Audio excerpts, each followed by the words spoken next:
Mga kabida, medyo nagdalawang isip na po itong Quadcom, ano po, na imbitahan muli itong si dating Pangulong Rodrigo Duterte sa pagdinig diyan ho sa House of Representative, ano po, no? Dahil siguro napag-isip-isip po ng mga miyembro ho ng Quadcom na hindi talaga pupunta diyan si Digong, no? Sa Quad Committee dahil ho meron na ho siyang nasabi na bias yung Quadcom, tsaka yung mga chairpersons dyan, meron na hong mga public statements against sa kanya, no? At pangalawa po, meron na po siyang salaysay.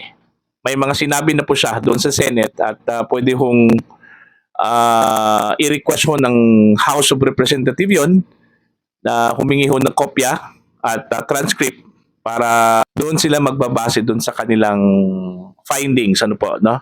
Diyan sa Quadcom. Taliwas po ito mga kabida, no? Doon sa sinabi po kahapon ni Congressman Paduano, ano po, no? Yung nagtantrum na mambabatas dahil po galit po siya kay dating Pangulong Duterte dahil doon sa kanyang mga salita at sinabi na hindi ho tinupad, no? Sabi ho ni Congressman Paduano. Ang sabi po ni Congressman Paduano po kahapon, kahit po hindi dumalo itong si Digong mga kabida, iimbitahin pa rin nila ito, ano po, no? Pero ang sabi po kanina, nung in-interview po itong si Congressman Dan Fernandez ng Brigada News FM Manila, nagdadalawang isip po sila ngayon, ano po, at isasangguni po niya ito muna doon sa kanyang mga counterparts, no, na mga chairperson sa Quad Committee, ano po, no? Pero yung kanilang option ngayon mga kabida, posibleng mag-request sila sa Senate, ano po, sa transcript po ng proceedings, no? Yung Senate inquiry po ng Blue Ribbon kung saan po ay naging bisita po itong si dating Pangulong Rodrigo Duterte.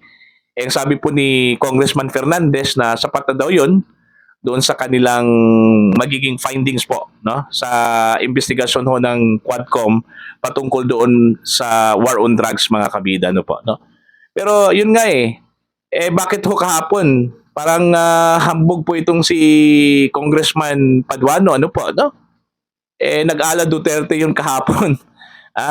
Galit na galit doon kay Digong. Ipaparinig ho namin sa inyo yung pagtantrums ho ni Congressman Paduano, ano po, no? Doon ho sa Quadcom hearing kahapon. Narito po. For the record, Mr. Chairman, the invitation that was sent to the former president and was answered by Attorney Delga was before the presence of the former president in the Senate. And he has promised us, this committee, through his letter, that after November 1, he will be present in today's hearing. Ano to? Naglulukuhan tayo dito? Well, in fact, I will not discuss and argue with our colleague, Congressman Kit Flores, with regards to the content of this second letter. But, malinaw po, Mr. Chairman, na naglulukuhan tayo dito. Naglulukuhan tayo dito because the first letter promised us that he will be present after November 1. Kung hindi tayo naglulukuhan dito, ano? Natatakot siya? Na pumunta dito?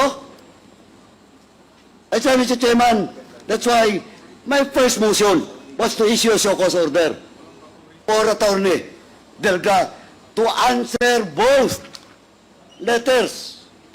And, Mr. Chairman, and I would like to reiterate once again that we should invite again the former president to be present in the next hearing. Sinong naglulukuhan?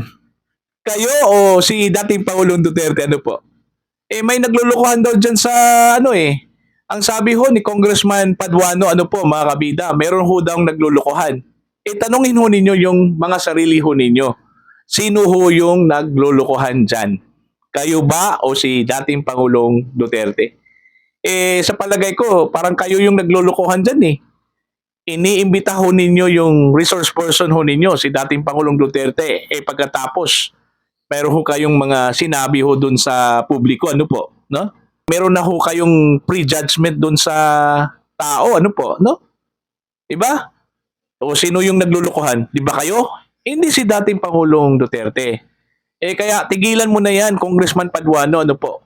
Yung pagtantrums mo ay hindi yun nakakatulong.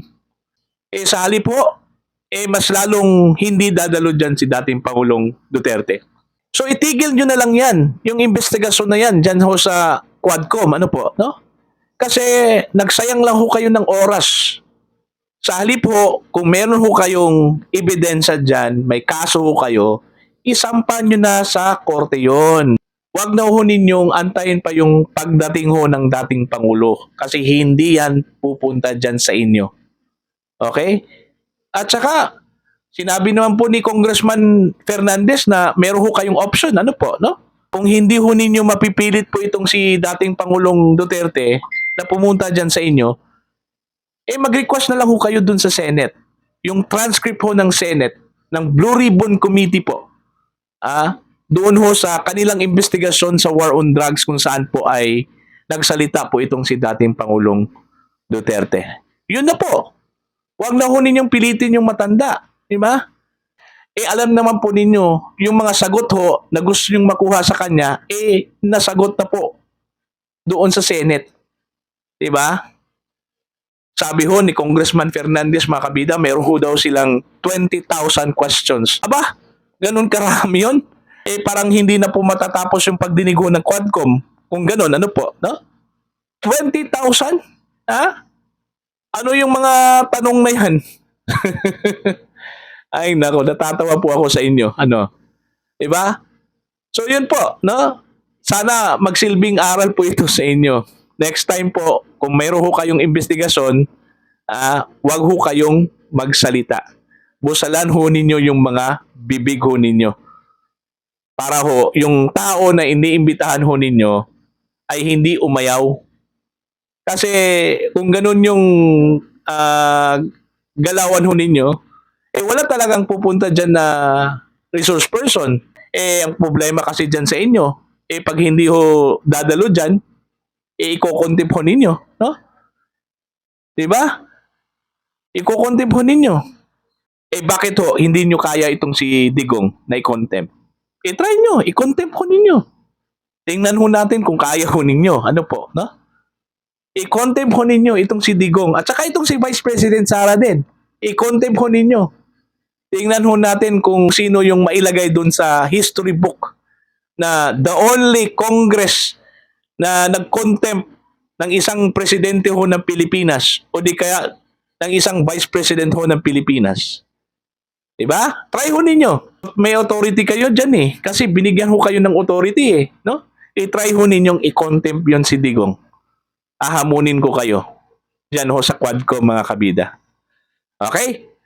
Thank you very much. Marami pong salamat po sa inyong lahat. Audio Jungle.